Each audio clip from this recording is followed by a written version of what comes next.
Hello guys, आज मैं फिर आपके लिए लाई हूँ एक छोटी सी स्टोरी। फेमस फिलोसोफर सुकरात को तो सभी जानते होंगे। तो एक बार इंटरव्यू के दौरान सुकरात से पूछा गया कि सर, आपकी सफलता का राज क्या है। तो सुकरात ने कहा कि अगर तुम्हें ये जानना है तो कल इस समय एक समय निश्चित किया कि इस समय तुम नदी के किनारे आ जाना। तो बताए गए समय के अनुसार वो इंटरव्यूअर जो था वो नदी के किनारे आ गया। सुकरात ने कहा कि धीरे धीरे तुम गहराई की तरफ जाओ। तो धीरे धीरे वो आगे बढ़ने लगा। जब पानी नाक तक आ गया तो सुकरात ने अपना पूरा हाथ से दबाव देते हुए उसको नीचे की ओर धकेल दिया। तो उसका मुंह पूरा डूब गया। अब इंटरव्यूअर का जो था उसका सांस लेना मुश्किल हो गया था। अब वो तड़पने लगा और छटपटाते हुए बाहर आने की कोशिश करने लगा। लेकिन क्या था कि सुकरात बहुत स्ट्रांग थे। तो फिर उन्होंने अपना पूरा दम लगाया, लेकिन वो बाहर आने में असमर्थ हुआ।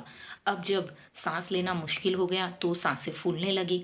अब उस व्यक्ति ने पूरे अपने एफर्ट्स लगाए और पानी से बाहर आने की कोशिश करने लगा। अब उसने इतना एफर्ट लगाया तो वो कामयाब हुआ और ऊपर की तरफ आ गया। तो जब इंटरव्यूअर ने पूछा कि आपने ऐसा क्यों किया, तो उसने कहा, सुकरात ने कहा कि आपने कल पूछा था सफलता का राज क्या है। तो जब तुम पानी में डूबने वाले थे तो तुम्हें क्या क्या दिखाई दिया?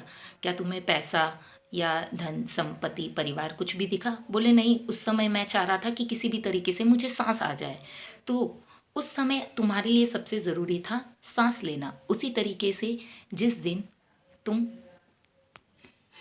सफलता को उतना ही महत्व दोगे जितना तुम डूबते समय सांस को इम्पोर्टेंस दे रहे थे, तो तुम्हें सफलता अवश्य मिलेगी। उसी तरीके से अगर आपको सफल होना है तो अपने पूरे एफर्ट्स लगाइए, आप ज़रूर ही निश्चित ही सफल होंगे। इस कहानी से आपको क्या प्रेरणा मिली मुझे कमेंट सेक्शन में बताएं। अगर कहानी आपको अच्छी लगी तो मुझे फॉलो करना ना भूलें। Thank you.